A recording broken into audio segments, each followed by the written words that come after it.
الله الله الله الله يا مولانا الله الله الله لا إله إلا الله. mbokk yeeg xarit yi ñu ngi leen di nuyu di leen gërëm di leen sant bu baax di leen wax salaamaaleykum di leen dalal jàmm ci ITV ni ko baaxoo di defoo saa su nekk gërëm nañu leen bu baax a baax ci tànneef gi ak bàyyi xel gi di leen dalal jàmm seen émission bi di les grandes conférences ñu fas yéene waxtaan ak yéen mbokk yi ci li nga xam ne mooy tolluwaayu jamono ñu fas yéene waxtaan ak yéen ci li nga xam ne mooy tolluwaayu àdduna ak tolluwaayu réew mi di ci ànd ak i borom xam-xam yu mag yu sénégalais yi yëpp ràññee seen taxawaay ci Sénégal waaye itam ci bitim réew mbokk yi ñu ngi leen di sant bu baax di leen dalal jàmm ci bile jotaay waxtaan ma ci ànd ak imam Birame Pouye imam salaamaaleykum. aleykum salaam wa rahmatulahi taala wa barakaatu sëñ Baba amaat kontaan bu matale ñëwaat fii n'est-ce pas janoog pencum Sénégal ak pencum waa àdduna ci seen émission bu bees bi ñu tuppee les grandes conférences nag muy loo xamante ni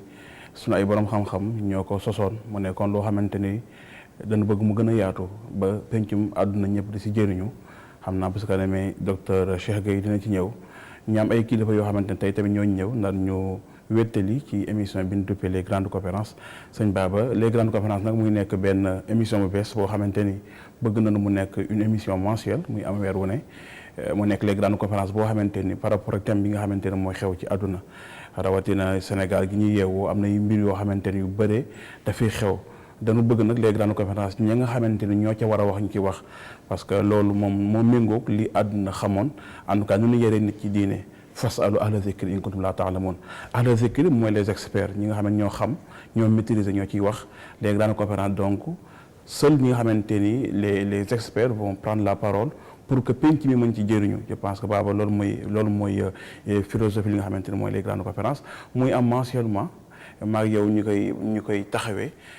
Baba nga nekk benn journaliste bu ñëpp ràññee fii ci kër gi ITV waaye itam sëñ Cheikh Gueye xam naa dina jël parole bi moom mu nekk su modérateur parce que boo xoolee li ëpp ci les grandes conférences moo nekk modérateur bi ñoom ci seen yaatu dënn parce que itam loolu moom du am solo la maanaam borom xam-xam yoo xam ne dañu laayee biir waaye yaatu dënn bëgg ñëpp mën cee jot loolu moo tax itam ñëw ba fi ITV incha allah sëñ Cheikh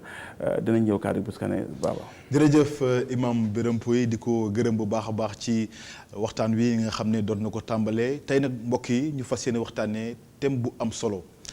méngoog jamono waaye tamit tolluwaay réew mi ak tolluwaay àdduna daal di ko laaj ñu indil leen ko fii ngir waxtaanee ci muy l'humanité face au Covid-19 réinventer le sens et retrouver l'essence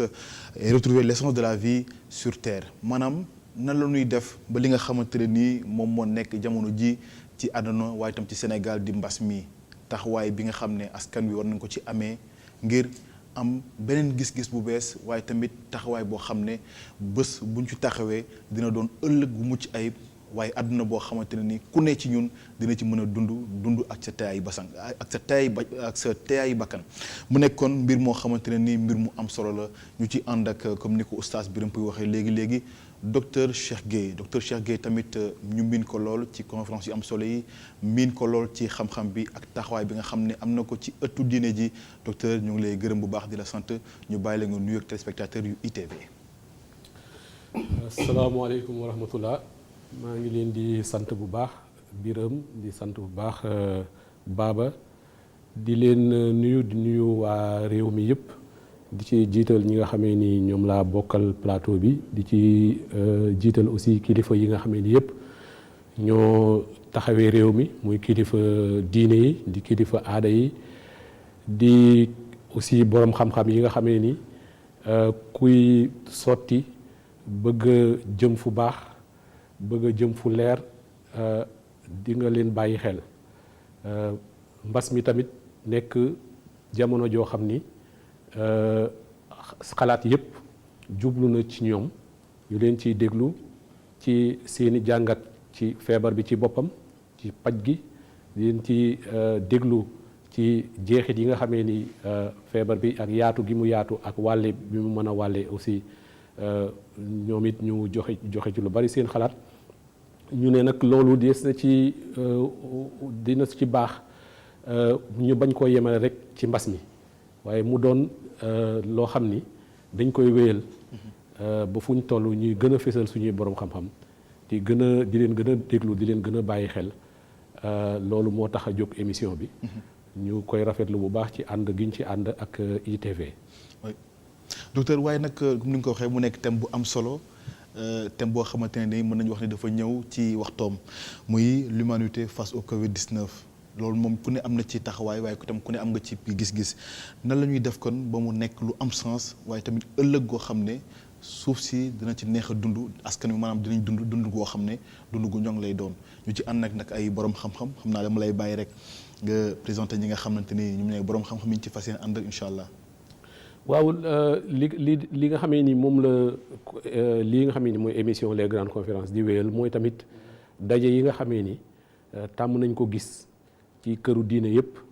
ci waxtu wu ne muy ci màggal yi muy ci gàmmu yi muy ci waajal laylatul xadar ak yeneen i moment donc ci loolu wéyal googu nag dafa am solo ndax waruñu yemale rek suñu xalaat ak sottante xalaat ci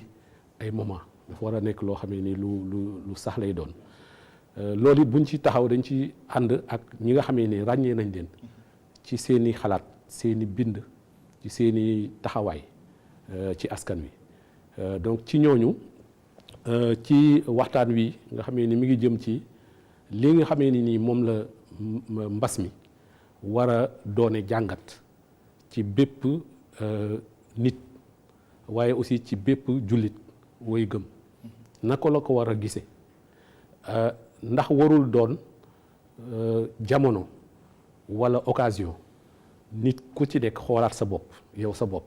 xoolaat sa bopp ci sa digganteeg sa boroom xoolaat sa bopp sa digganteeg say moroomu nit ak yeneen jàngat yoo xamee ni bu fekkee jàngat nañ ko mën nañoo dimbali ci mbas mi bañ a nekk rek loo xamee ni dafay jaar dem ñu koy fàttaliku waaye day doon loo xam ni day nekk point de départ pour ñu xoolaat suñu bopp pour li ñuy tuddee introspection waxtaan woowu nag ñu ngi ci bëgg a ànd ak ñetti kàngam kàngam bi nga xamee ni moom laa ci njëkk a présenté mooy sëñ Sam Bousso ñu koy wax inspecteur Sam Bousso moom fii la jànge Sénégal doon koo xam ni dafa jaar ci daara yi nga xamee ni moo nekk ci réew mi def tamit li nga xamee ni mooy cycle secondaire ak universitaire fee ca Égypte fa la amee baccalauréat am fa tamit ijaza ci droit musulman ak foofu ñuy wax faculté de la charia institut Al Azhar bu Caire ku nekk xam ko sëñ Sam Bousso am na tamit master 2 en études islamiques faculté d'imam Ouzaï à Beyrouth Liban mi ngi nekk actuellement inspecteur de l'éducation chargé du bureau de l'enseignement arabe à l'inspection d'académie de Thiès nekk aussi ku am solo ci kuréel googu ñuy wax Rawdu Rayaahin muy kuréel gi nga xam ne ni mooy saytu mbiru xam-xam ci biir yoonu murit moom mu nekk ci coordinateur maanaam ku ne ràññee ko ci ay ci xam-xamam ci dalam moom mooy suñu premier invité suñu deuxième invité ñi ngi koy wax professeur Mouhamed Galaye Ndiaye moom mi ngi nekk professeur nekk aussi imam foofa ca Bruxelles mu am maîtrise ak licence en théologie à l'université d'Al Azhar moom tamit jaar na Al Azhar am tamit DEA philosophie à l'université de Liège foofu ca Belgique nekk aussi fi mu nekk nii doctorant à l'université d'Al Awza'i Beyrouth bu Liban professeur Mouhamed Galaye Ndiaye nekk na aussi directeur de l'Institut Al Mihrab pour la formation en sciences islamiques nekk na professeur ci institut yu bari Belgique jiite fa tamit ay kuréelu imam ak ulema yu nekk foofu ñu réew ma ak kilifa réew ma bàyyi ko xel bu baax a baax ñuy bég bu baax di ko fi accueillir ki nga xamee ni moo ci topp muy soxna Fatou Sarr Sow ku nekk xam na ko ci réew mi daanaka jarul présenté mu nekk professeur boo xam ni moo nekk directrice de l'Institut Genre et Famille def formation bu yaatu bu diversifié am doctorat ci anthropologie ak sociologie politique am PhD aussi ci li ñuy wax travail social maanaam ñii nga xam ne ni ñoom ñooy liggéey ngir dimbali askan wi travail social et politique sociale am aussi ci lu ñu bëri xamuñu ko aussi DEA ci science de l'environnement am na aussi maîtrise ci économie ak développement donc mu jàngale foofu ñuy wax Namur ca Belgique door a ñëw fii xam ni moo di IFAN Cheikh Anta Diop depuis 1999 mu nekk fa directrice de recherche créé fa laboratoire bi ñuy wax genre ak recherche 2004 boobu laboratoire fa la retraité kon ñu koy nuyu bu baax di nuyu sëñ Sam di nuyu Mouhamed Galaye Ndiaye mi ñuy déglu di leen delloo kàddu gi ngir ñu mën leen ko jox. jërëjëf docteur Cheikh Gueye imam Birame Pouye dégg nga li nga xam ne moom la ñu fas yéene waxtaanee tey muy thème bu nu jàpp nekk thème itam bu am solo yow ban gis-gis nga am ci thème bi laataa ñuy ñëw ci ñi nga xam ne ñoom la ñu fas yéene ànd rek ci waxtaan wi. jërëjëf sëñ Baba amaat kontaan de matale di kontaan ñaari yoon ci présentation bi nga xamante ni docteur Cheikh Gueye mi ngi koy def ñi nga xamante ni ñooy suñu ay kilifa. Je pense que am nañu ay royuwaay mooy ay modèle ñoo xamante ni boo nekkee jeune day baax nga xam ni jàng day bënn jàng day mokk jàng day wér parce que loolu rigueur scientifique boobu dafa baax ci lépp mooy maîtriser li nga xam ne da nga koy wax. donc les grandes conférences aussi objectif bi loolu la fexe ba ki ciy wax mu wax lam cay wax te bu ko ca waxee ñëpp mën cee jëriñu. docteur Cheikh thème bi nga xamante ni moom la ñu indil tey te bu n'est-ce pas duñ ci yaatal sax dañ koy ubbi nii rek bàyyi professeur yi ñuy wax ak kilifa yi bu ne l'humanité face li gën a yéeme sax mooy au Covid ou bien à la Covid voilà un mot boo xamante ni finalement dañu trouvé li nga xamante ni mooy genre am parce que mot bu bees la dafa samp ñëw mu nekk jeu de mots moo boo xamante ni daanaka moo boo xamante ni c'est le vivre ensemble. parce que àdduna de vivre ensemble nu doon dundee moo tax Covid 19 sax tur bi le nom symbolise comment nous sommes maintenant ce qu'on appelle le citoyen du monde parce que ay chiffres la ak ay lettres yenn saa yi nga signifié que ni que Covid terme anglais la boo xamante ni mooy coronavirus 19 parce que 2019 bi la génn n'est-ce pas ci fin bi voilà gis ngeen après parce que SARS-CoV-1 moo amul SARS-CoV-2 ñu dem ba ñëpp naan la Covid la Covid parce que terme boo xam ne c'est un terme scientifique après ñu ne léegi français récemment on dit la Covid. Récemment on parlait de au Covid donc boo xoolee même thème bi ñu ko libalee maintenant am nañ droit wax à la Covid parce que ñoom ñi nga xamante ni ñooy ahla zikri ci foofu ñoom ñoo ni nañ wax la Covid. pourquoi même terme boobu nga xamante ni bu nekk jamono ji dem ba jël benn mot dugal ci français di ko wutal genre mooy wane comment mbiri lañ bett donc bu ne humanité mooy ñun ñi nga xam ñoo dëkkee àdduna. boo xoolee nag buñ ko tënkee ci àdduna dafa am les deux grands acteurs yoo xamante ni ñooy les principaux responsables mooy nit ak jinne kan donc bu ñu ñëwee tey en tant que ay humain xam naa professeur Samb Boussa professeur Galaye ak professeur n'est-ce pas Soxna Fatou daan ci ñëw leeral ka mais li ma gën a bàyyiloo xel rek mooy on veut parler de l'humanité nag mooy l'homme mooy principal acteur bi nga xamante ni moom mooy vicaire d'Allah mooy xalifa yàlla donc moom mu nekk responsable depuis sa njëlbeen les autres n'ont pas voulu accepter ça mooy yàlla di gaaral li nga xamante ni mooy asamaan si kii fa abayna an yaxmilnaha ñoom ils n'ont pas osé parce que yaakaar nañ xam du diis la mais doomu aadama mu jël ka mais moom mu ñëw mu nekk sàggan est-ce que sunu sàggante mooy jur lii yëpp est-ce que àdduna bi maîtriser nañ ko est-ce que xam-xam bi nañu wax dëgg la sunu pas fan la toll je pense que interrogation yooyu yëpp nañuy posé ngir sunu professeurs yi sëñ Baba ñu leeral ñu ko. jërëjëf di la gërëm bu baax a baax imam Birame Pouye docteur Chank wax nga ko présenté nga ki nga xam ne moom mooy Serigne Samb Boussa Abdourahmane nekk koo xam ne itam ràññee nañ ko ci taxawaayam waaye itam ci xam-xam bi ginnaaw bu ñu la gërëmee bu baax nuyu la dalal la jàmm suñu plateau dégg nga waxtaan wi ak thème bi nga xam ne fas nañ ko waxtaanee yow mi nga xam ne borom xam-xam nga ban dégg ngay am gu njëkk ci comme thème yu ni mel buñ ko jàppee jagleel ko askan wi ku nekk ci ñun war a am loo ci mën a jëriñoo. bismillahi rahmaani rahim jërëjëf sëriñ Baba ñu ngi lay nuyu nuyu Oustaz Birame di bég lool nag ci ñëw tey ci ITV di nuyuwaale kilifa yi ITV yëpp di leen sant ci liggéey bu rafet bi nga xam ne ñi ngi koy def ci rajo bi ak ci télévision bi di am mbégte ci teew ci jotaay bi rawatina di ko bokk ak nag suñu mën nañ ko wax jëwriñ docteur Cheikh Gueye di ku ràññiku ni ngeen ko waxee waaye nag rawatina soxna Fatou Sow Sarr nga xam ne yàgg nañoo topp ay taxawaayam ak i liggéeyam kon tey ñi ngi am mbégte rawatina nag thème bi nga xam ne ni ngeen ko waxee ni oustaz campé na ko très bu am solo sax mooy Covid 19 bi xam nga sax yéen a ngi dégg sax xeetu débat bu ci am ci catastrophe la wala crise ndax ñu jàpp ne crise moom buñ ci jógee mbir mi xay mën naa delluwaat doxe nam doxe woon waaye catastrophe buñ ci jógee moom mbir mi fokk mu changé moo tax nag ci ñëpp jàpp nañ ne buñ jógee ci Covid 19 moom adduna bi dina changé kon toog waxtaan ci lu demee noonu lu am solo la ndax ñaan loo xam ne nar naa soppiku nekk acteur ca soppiku ga muy am dafa gën a am solo nga subir ko mu ñëw rek yóbbaale la bu boobaa doo ca mën a am benn taxawaay boo xam ne bu am njariñ lay doon mais da ngay rek subir conséquences yi jàpp naa nag lay tax loolu du mën a am mooy waxtaane ko surtout boroom xam-xam yi waxtaane ko rawatina nag gis-gis yu wuute waxtaane ko ndax àdduna bi comme ni nga ko waxee lépp dafa jàppaloo fokk boo jëlee benn approche rek mën ngaa juum moo tax waaye bu fekkee boo defee approche politique approche scientifique approche philosophique approche religieuse yooyu yëpp kenn ku nekk angle ba nga koy jaare bu boobaa buñ ko toggee segal ko lu am solo mën na caa génn moo tax vraiment thème bi moom ñi ngi koy rafetlu ak fii ñu ko tànne surtout ñu dugal ko nag ci les grandes conférences ndax les grandes conférences yi dafa am historique ci diine ji ci Sénégal ci këri diine yu bare bari ñi ngi organiser ay grandes conférences ni mu ko waxee léegi Touba rawatina sax laylatul qadr gi nga xam ne soxna May moom Mbàkke moo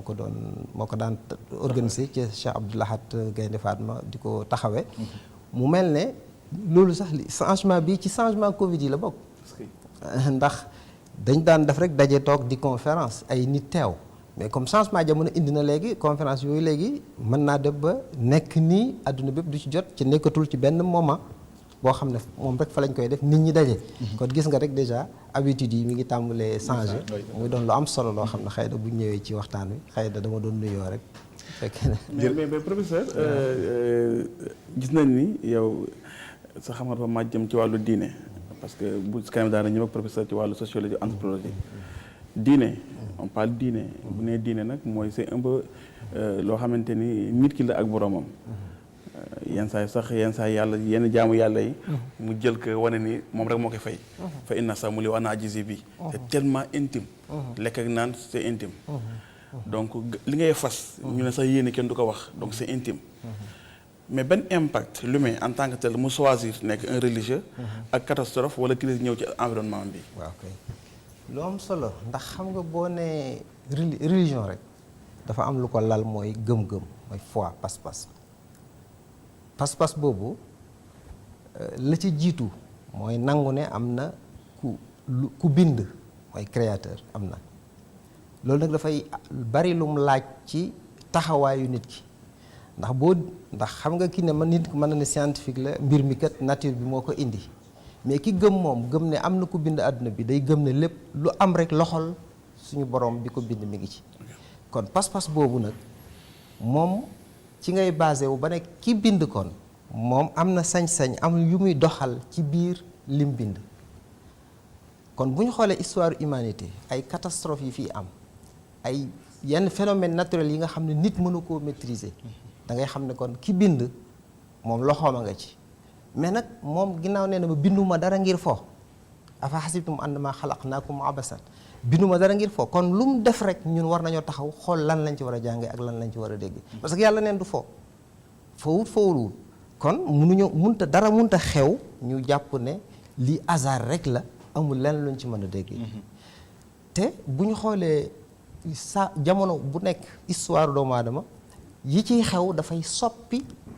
gis-gisu doomu aadama ci ni muy dunde soppi dégg-dégg bi mu am ci dund gi lan la tegtale loolu it dafay indi soppiku ci taxawaayam ndax soppiku ci maanaam doxalinam comportement mënoo koo soppi ca mentalité soppikuwul mentalité mënta soppiku te amul yëg-yëg bu lal soppiku mentalité boobu kon nga xam ne lu mel ne Covid lii bu ñëwee tey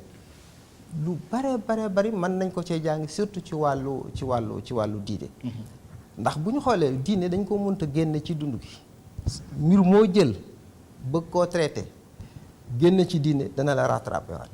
boo xoolee tey débat Covid bi diine ji moo ci gën a saf man nga ne xam nga boo xoolee débat nañ tëj lieu de culte yi nañ ko ubbi ndax nit ñi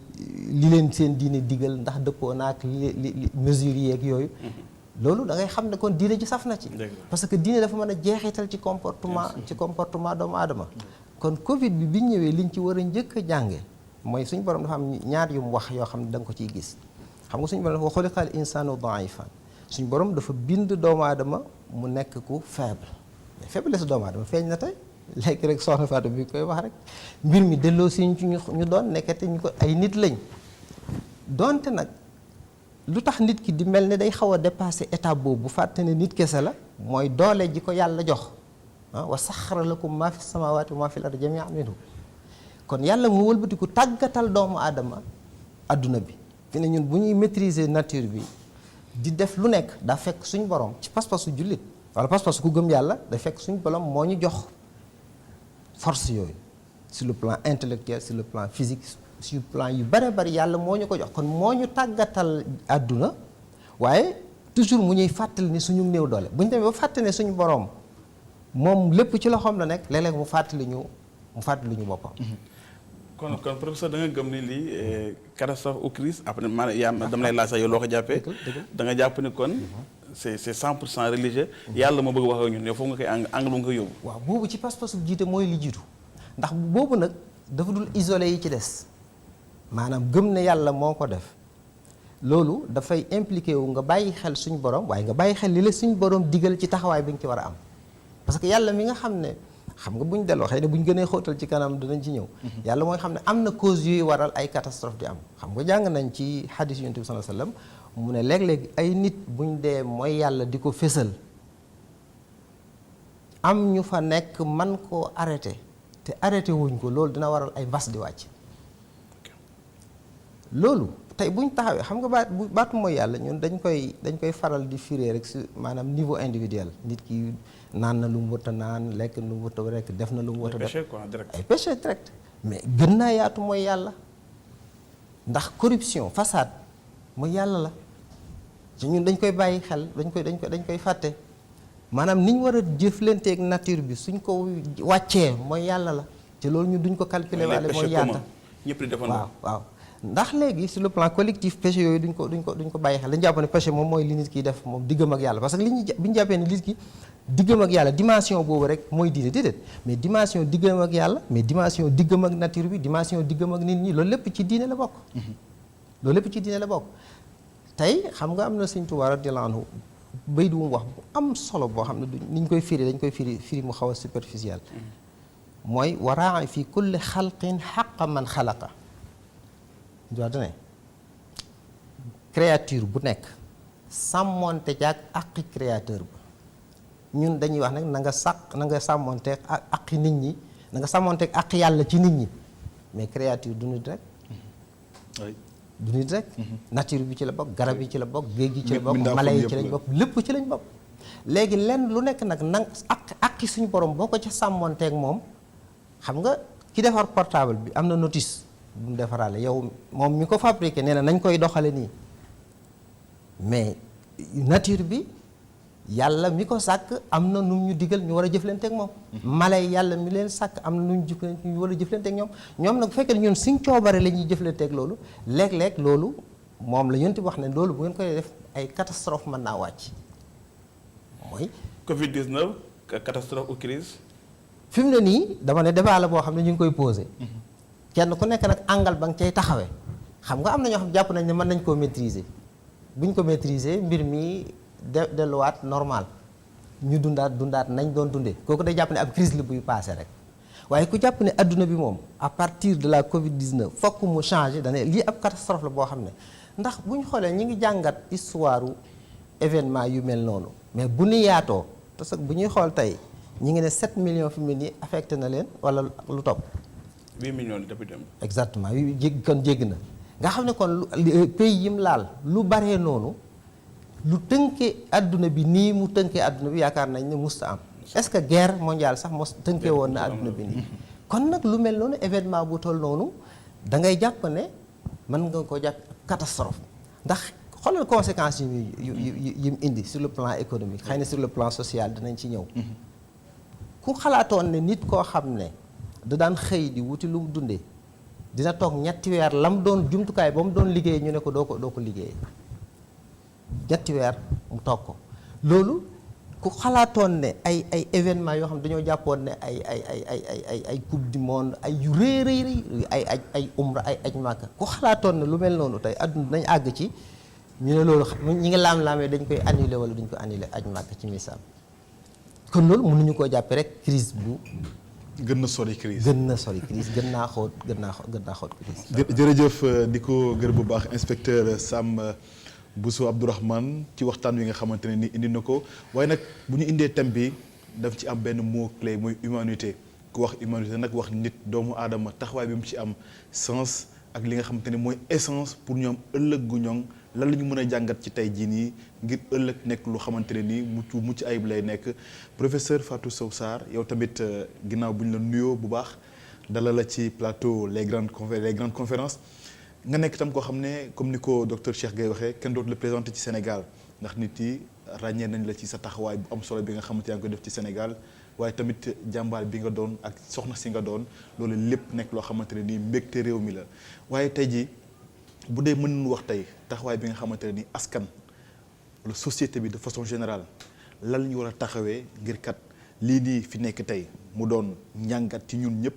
ba nga xamante ne kat ëllëg suñu dund dina doon lu am solo professeur lan nga ci mën a indi leeral ci askan wi.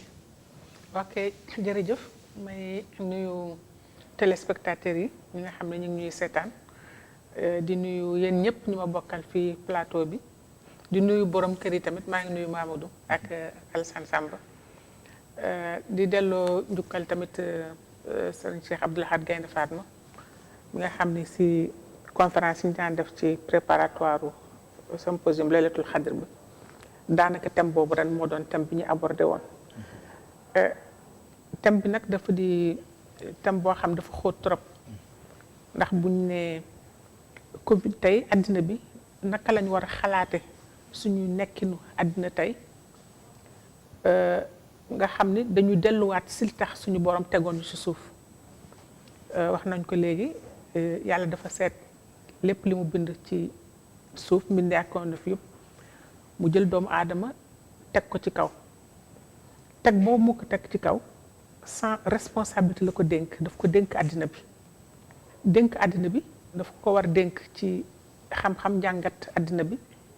mais fexe aussi ba àddina bi ñu téye ko ci loxo yoo xam ne loxo yu mucc ayib la léegi Covid bi dafa mel ne dafa ñu wan ni la ñu suñu borom dénkoon wàccoowuñu ak moom parce que ñi ngi wax catastrophe crise en réalité caxatee bi ñu caxatee àddina bi loolu moo jur Covid bi dafa am yu ñu may ak yu ñu tere li ñu tere maanaam dafa mel ni kon dañoo laal lu ñu moomul wala dañu laal lu ñu tere parce que Covid moo xeetu Covid yëpp moo dañuy jëfandikoo ay rabu àll yoo xam ni waruñu ko jëfandikoo waruñu ko lekk parce que yenn feebar yu bari ci loolu lay jóge te alxuraan dafa ñëw defal ñu ay sart lan lañ war lekk ak lan lañ warul lekk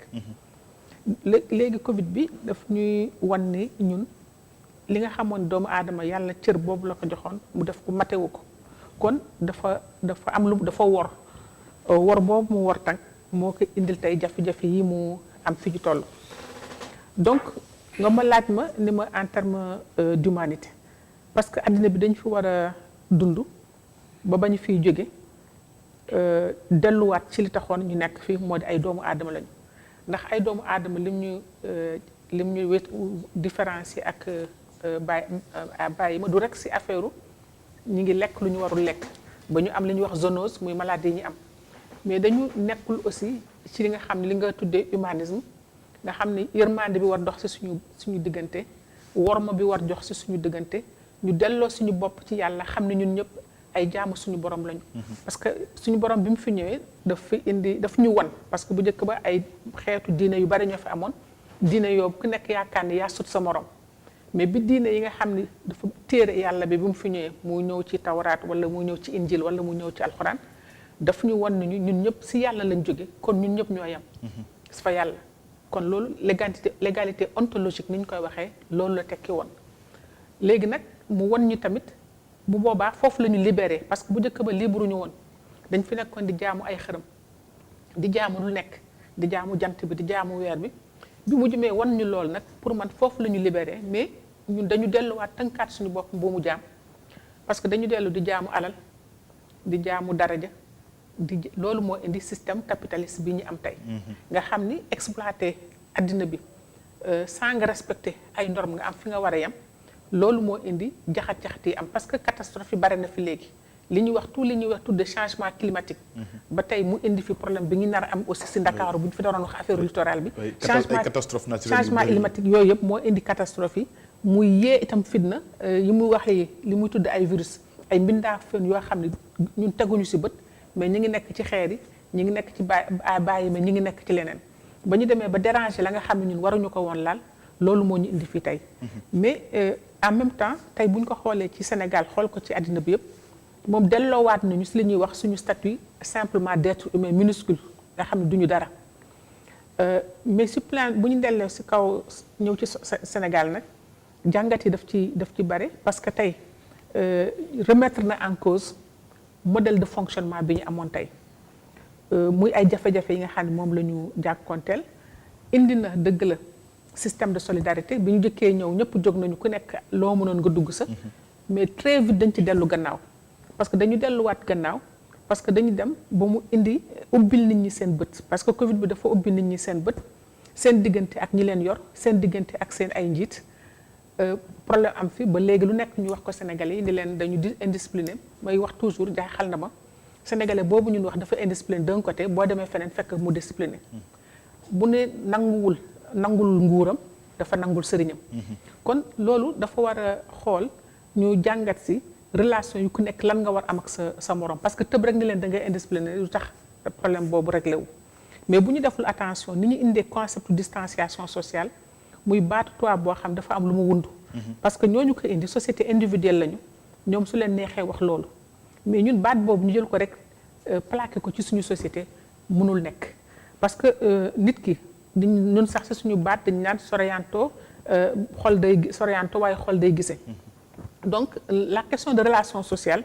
du rek nit ki nekk na fale wala sori na mais si kër tubaab bi ba ñu fa nekkee ñoom si société tubaab distanciation sociale li mu ëmb dafa bëri trop parce que ñoom dañu am système boo xam ne ku nekk soxlawuloo am mbooloo ak ñu la wër parce que état bi moo koy jël en charge régleel la ko mais ñun ñu nekk ci société yoo xam ne état bi mënu la régleel sa lépp sa dëkkandoo moo ko mën def sa mbokk moo ko mën def sa keneen moo ko mën def léegi nag bi ñu ñëwee jàngat bi ñu def ñun si ñu defee Covid bi même baat yi ngay utiliser concept yi ce n'est pas neutre war nga mën a xool yow sa société naka lañ ko tëggee ak naka lañ ko tëddee nga dem a génne benn concept wat baat boo xam ne boo ko tuddee ku nekk di nga si gis sa borom mais ñun dañu jël appliqué de manière mécanique li nga xam ne si yeneen sociétés yi la jógoon or Covid bi du question rek une question de maladie c'est pas seulement une question technique mais c'est une question sociologique aussi donc jàngat boobu moo desoon ci ñun naka la suñu njiiti jëlee ñu jël ko def ko rek une question de médicale ni affaire or on se rend compte que même médecine occidentale bi dafa am ay limites ci faj mbir moomu léegi indil nañu nag ubbi suñu bët moo di mais société bu nekk dañ koy wax garab ga lay faj ma nga fa nga dëkk donc ñu war a toogaat gëstuwaat ñun ndaxte ba fi tubaab nekkul kenn nekk fu feebar da daan am mbas dafa daan am te dañ ci daan génn kon naka la ñu war a jëlewaat delluwaat ñun xam-xam bi nga xam ne am nañ ko mais daf ñu won ni ñun xëy na ni ñu doxi boobu ba léegi il faut ñu delluwaat gannaaw jéem seet naka la ñu tëggaat suñu doxalin parce que mënuñu rek wekku si àll bi si bitim réew moo di bu ñu waree am masque foofu la war a jóge tey xam nañu ñun masque mun nañ ko defaral suñu bopp bu ñu waree am garab ñoom ñoo ñu koy jox te pourtant ñun am nañ fi ay garab ñooñu nga xam ne war nañ mën def garab yi est-ce que seet nañ leen est-ce que laaj nañ leen ba xam loolu naka lañ ko mën a régler kon jàngat yi ci bari tey ñaari yoon moo ci mën am ñu jóge fi defaru boo xam ne dañ koy lal ci li ñu doon ñun lal ko ci li ñu am ak ci suñu mën-mën ak fu ñu mën a yem lal ko si ñi dañu war a am suñu ay boroom xam-xamu bopp parce que réew moo xam ne kat yow mënoo defar benn garab bu may caricature ni réew moo xam ne mënoo sax def puso waaye am na lu ñu yomb tey li fi am mooy ñi ñuy wax les sciences sociales bari na ci.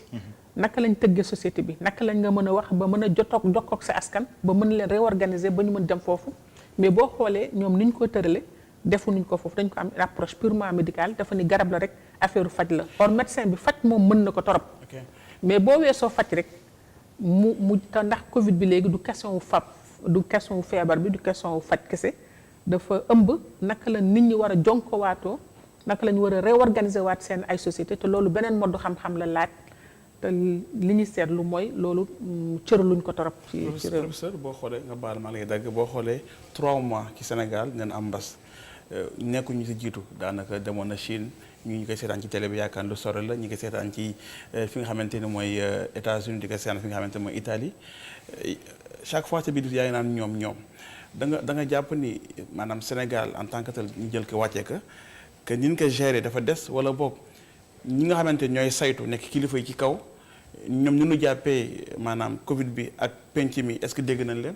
parce que boo xoolee ba léegi. masque bi ñi ngi tey rek ñi ngi ramasser ay nit ñu takk seen ay masque gis nañ ne am na ñoo xamante ni sànq professeur Samb ngay wax koo xamante ni liggéeyam bi mu gën a fonk muy dawal oto ñu téye ko 3 mois ni ko doo dawal ba ñoom ñi génn ñi foog ñu amatuñu choix est-ce que jàpp nga ni maanaam population bi wala société yi ñoom dégg nañu seen kilifa yi wax ak ñoom wala boog est-ce que kilifa yi am nañu discours bu baax pour seen penc dégg leen. waaw problème bi mooy li ma lay wax mooy rupture bi modèle de gouvernance bi dafa di une gouvernance administrative boo xam ni modèle colonial bi la continuer di utiliser ba tey mooy dañuy jël yaakaar ni ñee ñoo xam rek ñoom ñooy wax nit ñi appliquer leen or société bi tollatul foofu mbes mi wane na ko parce que bi ñu demee ba mënatuñu gis nañ fi li ñu mosul gis dañu génn goo xam ne xale yi génn boo xam ne guddi lañ génn goo xam ne sax si biir intérieur du Sénégal la commencé parce que Dakar moo daan indi ay trouble ñeneen ñi ñëw tey pour la première fois en tout cas ou rarement ñu gis mu jege de l'intérieur du pays daal di ñëw jàpp si capitale bi te jeexagul parce que wax nañ leen parce que loolu pourtant teel nañ leen artu bi ñu defee Cap Skirring lañ leen problème bi jeexagul de te ba tey jeexagul encore parce que li ko indi c'est pas que nit ñi gëmu nañ ñi mbas mi am na parce que gis nañu nit ñaa ngi dee mais dafa ni li ñu naan bala nga naan naam ne fa parce que bu deewin boo xam ne ñaari façon la parce que bu fekkee da nga nar dee ak xiif ak nga dee ci mbas mi te mbas mi tamit am na leneen lu mu ci am ku nekk da nga am sa ngëm-ngëmu diine ngëm-ngëmu yàlla am na ñenn yaakaar nañu suñ fekkee ni liir nañu benn saaru alxuraan ñoom gëm nañu loolu daf leen di aar ñenn ñi yaakaar ne ba ñu takkee seen ay bant ak seen ay leneen daf leen di aar c'est-à-dire ku nekk dafa dellu aussi si sa ngëm-ngëm ngëm-ngëm boobu am nga ci benn confiance maintenant naka la autorité bi war a waxanteeg ñoom ba ñoom ñu xam ne lii réalité la war nañ parce que man gëwuma ne nit ñi gëmuñu ko parce que nit ñi gis nañ ñuy dee nit ñi gis nañ ñu nekk ci seen ay mbokk ñu jàppale ñu nekk ci biir hôpitaux yi parce que temps yi mi ngi gën di bari kon du ñàkk ngëm pour man c'est que pour ñoom amuñu pexe parce que duñu nekk ñaar dilemme naka la ñuy def ba dund te boobu indil nañ leen réponse parce que société tubaab bi dañ leen jox réponse ci loolu dañ leen lël ba pare di leen jox lu ñuy dunde mais fii ñun suñu système social permettre melul noonu mën nañ ko de naam mais niñ koy mëne du ci état bi la mën a jóge parce que ci solidarité collective bi lañ ko mën a defee mais ñu xëy suba di leen da ngeen def distance sociale kenn du gis sa morom mayu ñu leen temps wu ñu réorganiser wu ba xool naka la nii mën a jàppale seen morom li nit ñi defoon mooy bu njëkk ba ku nekk li nga amoon jox nga ko état bi yaakaar ne état bi moom bu boobaa dana mën a jàppale askan bi mais ñetti weer a ngi ni mbas mi dem nañ ba nit ñi di génnaat te ñi ñu waxoon dañ leen di jàppale ci dund ba tey gisaguñu dund bi kon dañu waroo ak xoolaat du point de vue sociologique naka lañ mun dañu dul jox population waruñu xeeb xalaatam parce que normalement parfois moom mën na la génneel solution yoo xam ni yow sa bopp gisuloo ko woon moom mi koy dund war na mën a génne solution bi dafa naa foofu lañ amee raté bi léegi professeur dama bëggoon rek parce que wax nañ ko ci thème bi sens naam ku ne mën na ko dégg mais essence bi nga xam ne moom la ñuy xaar tey pour am beneen dundin bu wuteeg bii askan wi nan lañ ci war a mën a taxawee bon askan bi parce que léegi ku nekk dellu na surtout ak cosaan yi ak ku nekk ak sa gëm-gëm ak yooyu waaw ku nekk dama ne niñ naan xel bu doon jaay lamb doomu aadama bu nekk am nga xel mais yow yaay xool sa situation ak ni nga ko jànkoonteel nga xool fa nga ca mën a yem mais li tax nag ñuy indi société c'est que société dafa war a boole nit ñi ñu àndandoo ñoom ñu li tax ñuy wut njiit moo di dañuy am yoon boo xam ni ñëpp ci ànd ak moom problème bi ñu am tey Sénégal mooy risque bi mooy mu am rupture entre ñi nga xam ne ñooñu leen dénk ni leen yéen a ñuy yor ñu topp si li ngeen wax seen gannaaw bu fekkee ñoom lay ko lañu nañuy doxale dafa waroog ak li nit ñi doon xaar ci ñoom dafay indi problème te or dafa mel na loolu moo am tey te li ko indi moo di si biir mbas mi fi nit ñi yaakaaroon ni tey ñëpp ngi naat jëm seen xel dem ci àllaaxira parce que kenn xamul ndax di nga ci génn wala doo ci génn yaakaar nañ foofu nit ñi wax ay réewu jullit lañu foofu lañu war gën a nekk ay jullit gën a dimbalante ci suñu bopp gën a ragal yàlla gën a màndu mais ñu gis ni nit ñi boole seen alal jox autorité yi di leen jàppale leen si néew doole ni ko relayer dëgg la wala du dëgg mais niñ ko relayer ak nit ñi yaakaare mooy alal jooju ñu waroon dugal si biir askan bi dafa am ñoo xam dañuy dem ñoomee bëgg ci ñoom di ko jëfandikoo mooy maanaam ñi joxoon force Covid bi ñu naan dañ ci war am ay xawma ay honoraire la xawma waaw si biir tamit ñu gis ñi nga xam ne ñoo féete woon kaw di gën a am avantage ci société bi ña nga leen di yokkal seen ay avantage donc affaire yu signaux yu mel noonu moo indi à mon avis une rupture de confiance parce que problème bi tey baat bi mooy rupture de confiance or war nañ gaaw faj loolu parce que individuellement mënuñu ci génn foog ñu delluwaat ci société bi organisé wu avec ñi nga xam ne ñoo ñuy jiite ñu mën a tegal yoon yoo xam ne nit ñi daañu amaat confiance ci ñoom pour le moment ñaari modèle moo fi am modèle wu nitu diine yi nit ñaa ngi leen di déglu ak modèle ñi nga xam ne ñoom ñooy jiite si biir àddina bi nit ñi yaakaar ni ñoom lan leen dénkoon ak lañ leen def parce que problème yi fi am fan yëpp ay waxu suuf ay waxu lekk fii ay waxu leneen ak yooyu yëpp dafay tax xol yi dafay gën di jóg ba pare ñu gis localité yu bari tey par exemple ndox amul c'est-à-dire attente yi nga xam ni moom lañ xaaroon si njiit yi dafa mel ne yàlla dafa xëyandoo suba rek génne waale problème yëpp mu tar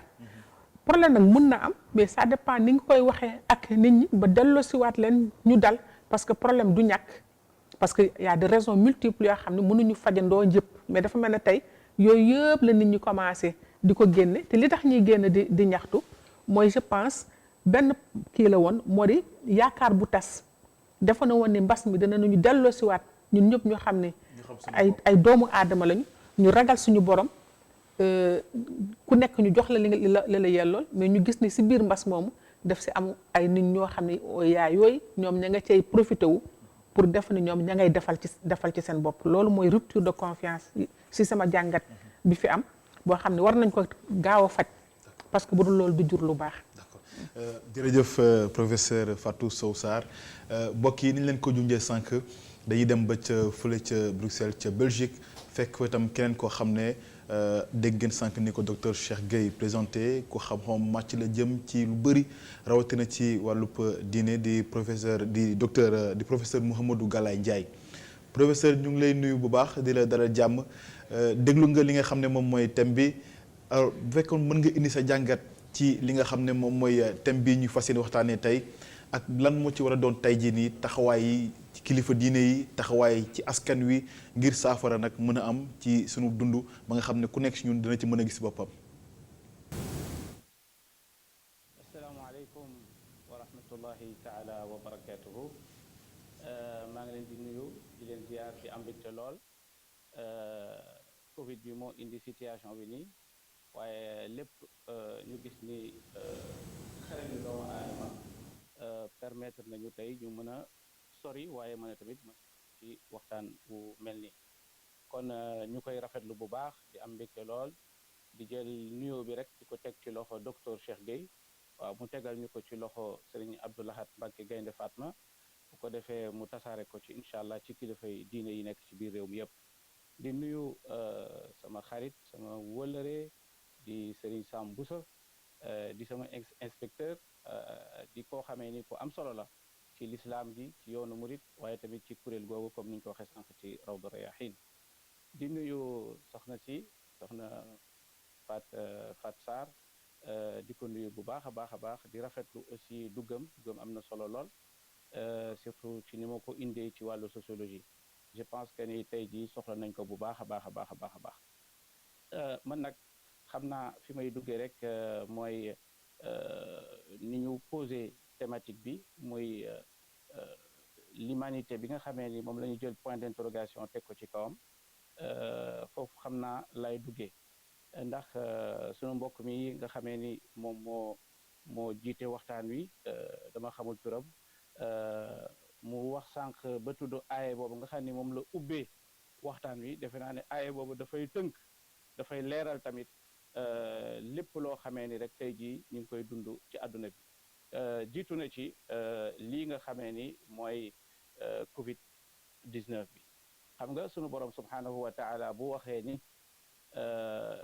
bi mu bëggee jël aadama alayhi salaam inni jaacilun fi l ardi xalifatan qaalu atajcalu fiha man yufsidu fiha wa yasfiku dimaa wa naxnu nusabixu bihamdika wa nuqaddisu lak muy aaya bu am solo boo xamee ni sunu borom tànn doomu aadama ni da koy teg ci kaw suuf mais li fi am solo mooy ñaari mbir yoo xamee ni danañ ci mën a jàngat tey jii lii nga xamee ni moo xew ci àdduna bi ba tey jii point d'interrogation boobu ñu teg ko ci kaw pas doomu aadama waaye ñu teg ko ci l'humanisme maanaam ak nite ci kaw suuf donc ma jàpp ni aaya boobu dafa am ñaari mbir yu am solo yoo xamee ni wax na ko benn bi ci njëkk mooy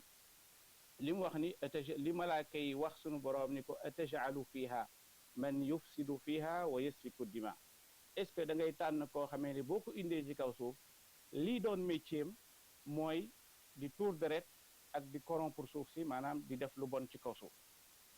donc yàlla subhanahu wa taala am nu mu waxeek malaaka yi ni leen inni alamu ma la taalamuun xam naa lu ngeen xamul parce que li tax yàlla wax leen loolu mooy yàlla xam na ni doomu aadama capacité yi mu am pour mën a def lu baax noonu la amee ay capacité pour mën a def lu bon capacité yi mu am pour mën a def lu bon noonu la amee ay capacité pour mën a def lu baax donc yàlla nag bëgg indi benn programme boo xamee daf ko tegu ko pour ñi nga xamee ni duñu moy tegu ko pour ñi nga xamee ni yàlla daf leen bind ci jaamu yàlla ndax ñoom malaaka yi sax wax nañ ko ñoom dañu ni wa nahnu ñun nusabbihu bihamdika wa nuqaddisu lak alors que nous te glorifions et t'exaltons c'est-à-dire que ñoom loolooy seen liggéey ñoom duñu mooy yàlla léegi yàlla ki mu bëgg indi ci kaw suuf nag mooy koo xam ne da koy mooy koo xamee ni bu ko yàlla ne defal mu ni ko bu ko neexee mu ni defuma kooku la yàlla soxla kooku la yàlla indi ci kaw suuf kooku mooy ñun tey jii doomu aadama yi ñi nga xam ne ñoo soqi koo ci aadama on a la capacité de dire à Dieu non am nañu capacité tamit bu wax yàlla oui yàlla indi programme am yónni ay yeneen toom wàcce ay téere pour teg ñu ci yoonu oui yoonu maanaam ñu ànd ci yàlla li mu bëgg mais doomu aadama bi yàlla dafa waxaat ci beneen saar muy la sourate 17 suratul Isra le voyage nocturne verset numéro su ma juumul verset numéro 16 sunu borom subhanahu wa taala di wax foofu ni wa ida aradna an nuhlika qaryatan amarna mutra fiha fa fasaqu fiha fa xaqa alayha alqawlu fa dammarnaha tadmira donc yàlla sunu borom subhanahu wa taala wax ni yàlla su bëggee détruire benn dëkk wala planète bi ak lu mënti doon li muy def mooy day xool ña nekk ay kàccoor ci biir dëkk ba wala ci àdduna booba mu fexe ba ñooña yore mbir ya nekk seen loxo bu ko defee ñooña danañ yàq àdduna bi bu ko defee yàlla jaar fa punir leen kon yàqu-yàqu foo ko gis rek xamal ni ñu bon les pervers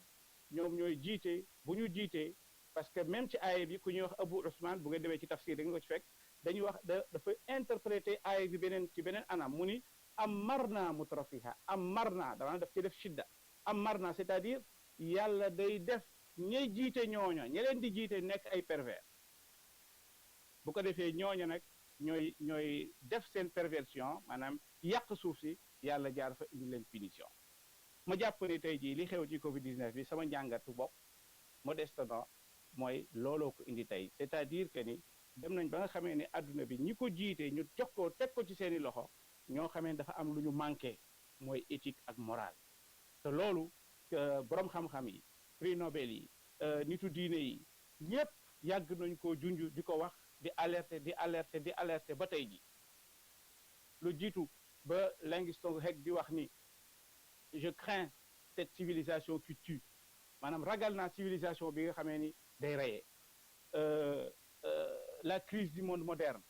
comme ni ko nu mu tuddati borom xam-xam diine bu mag boobu waxoon kii nga xamee ni mooy Joseph Stiglitz moom tamit wax ni quand le capitalisme perd la tête ñu gis ni aussi su ma ko toppee liste bi yaatu na borom xam-xam yi wax lu mel noonu dañoo bari alerté àdduna bi léegi nag mu des nag ana nanan lañu mën a fexee ba delloowaat doomu aadama ak nitéem yàlla bàyyiwuñu ba léegi yàlla daf ñu indi solution parce que bi mu yàlla wonee ñaari mbir yi ba doon wax benn bi mooy tuur deret ak yàq suuf benn bi ci des mooy yàlla daf ñoo jox outil boo xam ne mënees na cee defare suuf muy xam-xam wa allama aadama al asmaa kullaha summa aradahum ala al malaika donc yàlla dafa jox aadama il a en fait il a inoculé le savoir chez l'être humain donc yàlla dafa jël xam-xam def ko ci biir doomu aadama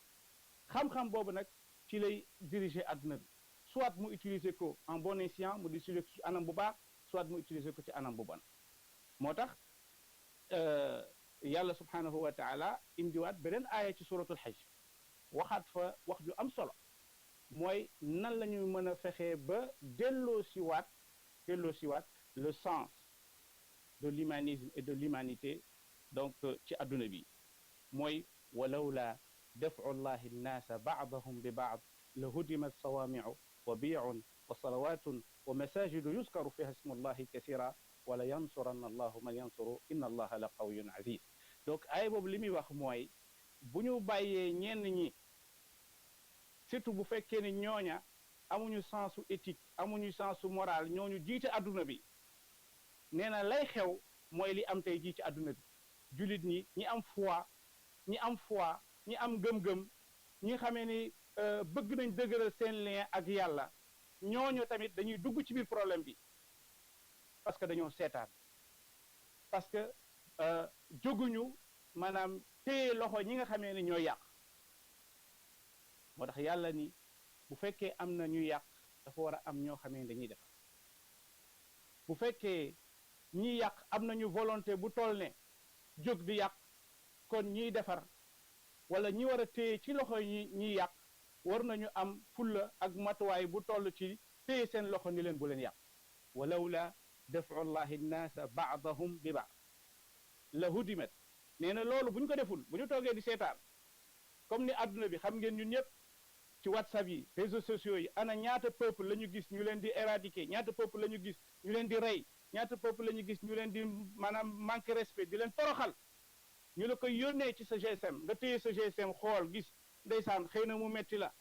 waaye lan ngay def transféré rek ca nga yem bu la neexee sax yenn saa yi doo transféré donc mooy wane dañoo dem ba nga xamee ni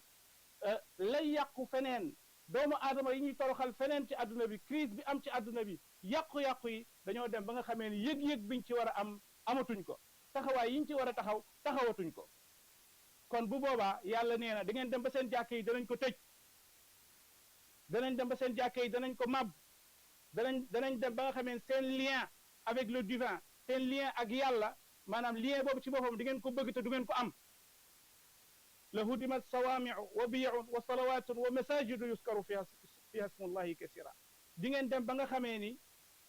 fi ngeen doon nekk pour mën a dëgëral seen lien dem aji màkka dem defi umra dem ci jàkke yi nga xamee ni mooy néegu yàlla yi mbooloo mi daje nga xam ni mooy jur solidarité dans la foi loolu yëpp danañ leen ko xañ parce que da ngeen a toog seetaan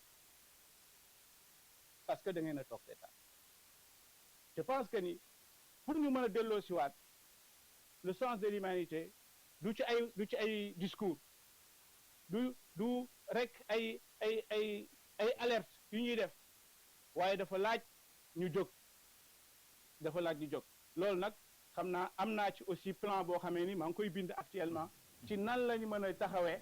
ba incha allahu mën a contrecarrer maanaam système bi nga xamee ni mooy système mondialisation bi nga xamee ni capitalisme libéral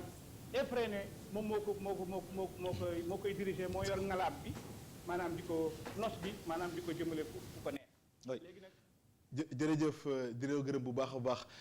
professeur Mouhamadou Galaye Ndiaye vraiment xam-xam bi am na solo waxtaan wi tamit am na solo du ñàkk yeneen jotaay bu soobee yàlla dina ci dikkaat ak moom gën ko yaatal ndax nag waxtaan wi am na solo docteur Cheikh Gueye dégg nga li nga xam ne sunu gan yi wax nañu ko tàmbalee ko ci Serigne Sam Bousso ba ci Mouhamadou Galaye ak Soxna Fatou Sow Sarr ku nekk si ñoom ci fànn nga féetee fexe nga indi thème bi waaye tam waxtaan ci li nga xam ne ku ci nekk si ñun war na ci mën a njëriñ rawatina askan wi nga xamante ne kat tey jii ñoom ñoo nekk au devant de la scène. waaw bi ñuy waajal lu mel nii fekk na ñu ngi nekkoon ci biir mbas mi ca koor ga ba fi ñu yegg si nii day jàngat bi ñu ci mën a am mooy kon basculement bu mag am na. mbas mi basculement la yàlla bi mu ñu fi indi basculement la mais mbas mi beneen basculement la basculement aussi boo xamee ni dafa war a jur. yeneen basculement maanaam yeneen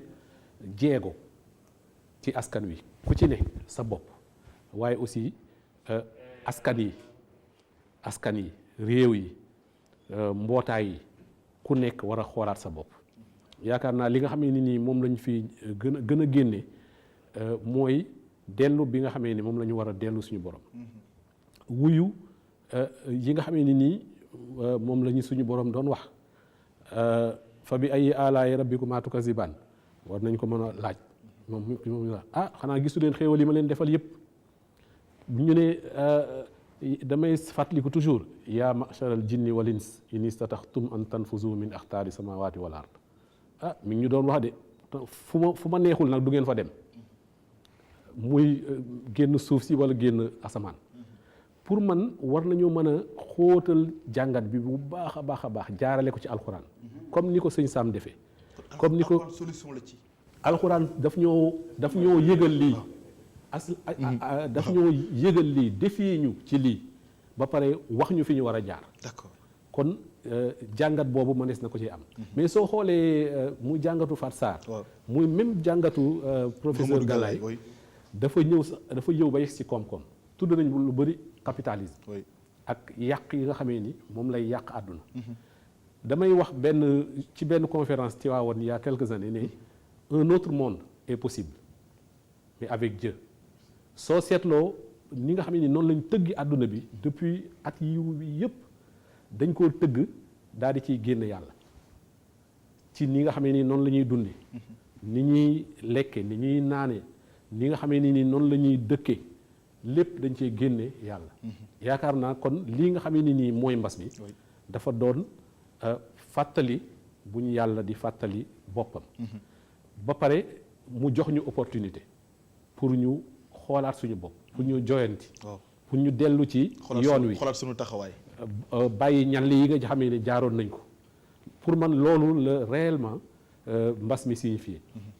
kon mu dellu si loo ñu ci lan moo tax ñu ñëw ci kaw suuf sëñ Sam yegg si dellu si na ci bu baax la waral sunu dëkk si àdduna ci dëkku ci àdduna waaw mu ne moment la pour ñu xoolaat ko ñu xalaataat ko mu wax ñu ci ay baat yu am solo ñu war ci aussi jàngat suñu diggante ñu en tant que société maanaam société lan moo ñu boole dama bëggoon a laaj Fatou sànq ci biir waxtaan wi est-ce que ñun société bi ñu doon may nañu ñu résister bu baax ci mbas mi wala daf ñu cee gën a sonal loolu lu ñu war a xóotal la su ko defee dinañ xam ñun société bi ñu doon ndax société bu mën a relever défi wu diine mais aussi défi wu développement défi wu booloo défi wu solidarité lan la ci mbas mi wone d'accord loolu lu ñu war a jàngat la en tout cas waxtaan wi amoon na solo ñuy jàpp ne buntu la bu ñu ubbi xam naa ni ba ca topp dinañu indi yeneen borom xam-xam yoo xamee ni ñoom ñuy may ñu gën a xóotal jëmale ko aussi pas seulement ci diine mais jëmale ko aussi ci yeneen thèmes yi nga xamee ni ñoom ubbi nañ ko buntu yi ñu ubbi buntu économie la buntu culture suñu culture buntu social ñun naka la ñuy dunde buntu suñu diggante ak suñuy moroomu jullit suñu diggante ak suñu borom yooyu bunt yëpp waxtaan wi ubbi na ko ñuy ñaan yàlla mu may ñu yegsiwaat fi am yeneen poñ yuñ ci ubbi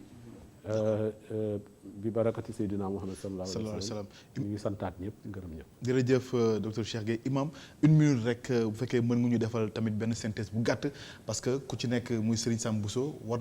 nañu dikkal ci en une minute rek ban taxawaay la ci kilifa diine yi am ngir tamit li ñu bëgg ni tey mu mën a am solo. professeur yow tam di ñu dikkaat rek en une minute rek en résumé ci stigmatisation bi li ñuy gis tey ci Sénégal ak tamit question bi nga xam ne docteur Cheikh Gueye wax na ko ndax lii kat défi la bu nu mën a relever am déet en une minute 30 rek incha allah waaye oustaz ma jox la ba pare nga résumé en une minute laataa ñuy dem ci ñaari laaj yi. waaw man li may tënk rek mooy bu nu seetloo kenn ku nekk dafa nekk di wane ni parce que bu nekkee ay questions yu ñuy posé wu on se pose beaucoup de questions d'humanité ñu ngi wax ni dafa sëñ Sam mi ngi koy wax que ni dafa daif malgré yàlla subhanahu wa taala jox na ko tàggatal na ko àdduna waaye teewul résultat final mooy li am. professeur boo waxee lu mu wax da ngay day dégg li philosophe doon wax la science nous a fait de Dieu avant que nous ne méritions d'être des hommes boo déggee professeur Galaye moom mu ngi insister que yàlla subhanahu wa taala dafa joxoon Adama benn arme muy xam-xam man sama question dama leen koy posé noonu rek est-ce que xam-xam boobu doomu Adama am léegi comment l'homme est pointu ci xam-xam et crise bi ñëw l'homme monte doomu Adama mel na xamul dara nga xamante ne ba léegi jusqu'à présent amuñu lu efficace lu koy faj. wa allama Adama al-asmaa kullaha la ko donc le vaccin il est là c'est sûr que dans un mois dans un an dañ koy gis mais il est là léegi lan moo tax doomu Adama fàtt ba mën koo gis donc est-ce que kon nekkul kon yàlla day wan doomu Adama du sa xam-xam boobu nga naw rek mooy tax nga baax mais man maay gérer àdduna bi li ma leen mën ko yem est-ce que professeur Sam duñ def bonne lecture boobu. yoo fii xëy na mu nekk daaneel bi ko doon léegi mooy. damay ñëw rek ci benn aaya bi ci suratul mulk alladi xalaqa al mawta wal xayaata li yabluwakum ayyukum ahsanu amala xam nga suñu boroom daf ne dafa bind dund ak dee ngir mu nattu leen teg leen ci ay épreuve mais épreuve ba lan lay xool li yabluwakum ayyukum ahsanu amala kan moo gën a rafet jëf kon saa bu situation bi amee li ñuy xool mooy jëf yan acte la ñuy posé def naa loolu mooy jàngat bi ñu ci jàngat mooy li yabluwakum ayyukum ahsanu amala te it ndax jëf yooyu kan mooy gën a rafet jëf ci yéen kon mooy réponse bi ñuy laaj ay jëf la. action la. waaw jëf yooyu it man li ci jiitu te xam naa mooy doon na laaju suñu baaba mooy maanaam tartibul awlawiyaat lan mooy suñuy priorité adduna bi dañoo am problème priorité kenn ku nekk ak lay sa priorité fi mu ne mais humanité amuñu ay priorité yoo xam ne humanité bi yëpp ñoo bokk ne lii mooy priorité fi mu ne nii. loolu nag problème la ci àdduna bi. waaw loolu. waaw foo ñu xoolaat ko. voilà xam naa ne yoon la bu mu ubbi. bu mu ubbi. du ñàkk danañ am yeneen jotaay bu ci yàlla andee. ngir daal di ko gën a waxtaanee gën a tënk parce que tamit laaj jib na ci professeur. professeur mënuñu la bañ a jox kàddu gi. en une minute rek nga résumé ñu un peu laaju docteur Cheikh ak tamit stigmatisation bi ñu demee bu tey jii ci ñi nga xam ne am nañu Covid 19 bi. waaw bu dee affaire résistance face aux défis. suñu histoire wan nañu ñun résiste nañ défi yu bari muy jaayum jaam fi jaaroon muy colonisation bi muy ay sécheresse yu bari doon fi jaar muy sax bu mujj bi 2008 2009 crise financière bi fi amoon mais mbas mi en réalité pour Sénégal àggagul foofu yeneen réewu tubaab bi àgg na fa àgg boo xam bu jégg dayo mais ñun ci suñu réew jéggagul dayo boobu seulement risque plutôt man laa ci gis c'est-à-dire niñ koy gérer buñ ci génnee nit ñi ku nekk nar dem bopp sa bopp risque boobu war nañ koo xoolaat à la fois ñaari porte ñoo ouverte fa la ñu waroon gën am solidarité mais niñ koy gérer bu ottuwul dafay nar a dem ku nekk delluwaat ci sa bopp maintenant li ñuy wut waxtaan stigmatisation bi tamit niñ ko gérer la parce que am na feebar yu fi gën a garab yu fi am parce que mbas mi li mu fi jëlagum ci ay nit par rapport chaque jour li fiy dee ci yeneen feebar li fiy dee ci accident yi moo ëpp déggu foofu li am fii ci mbas mi mais niñ ko wanee nit ñi tout de suite dañu jël ay décisions sans pour autant ñu waxtaan nit ñi ci au départ nit ñi jëlu ko jëlum tiit ba ku nekk di ragal sa morom tey loolu moo fi am ba ñu daan doo duñu la suul ci ay armeel parce que da nga am mbas da nga ñuy wàlle et cetera loolu mun nañu jël ni mode de gestion bi moo induire lu tax population bi stigmatisé wu parce que nit daani fi am feebar yu gën a bon yooyu te kenn du ko daw kon lu tax tey nit ñi di daw seen borom morom bu feebar te loolu bokkul woon ci ñun suñu ay melokaan loolu dañuy interroger manière bi nga xam ne moom lañ gérer mbas mi. jërëjëf merci beaucoup docteur professeur Fatou Sow Sarr di la gërëm bu baax a baax di la jaajëfal imam Serigne Sam Bousso Abdourahmane gërëm la bu baax a baax ci ànd beeg ñun.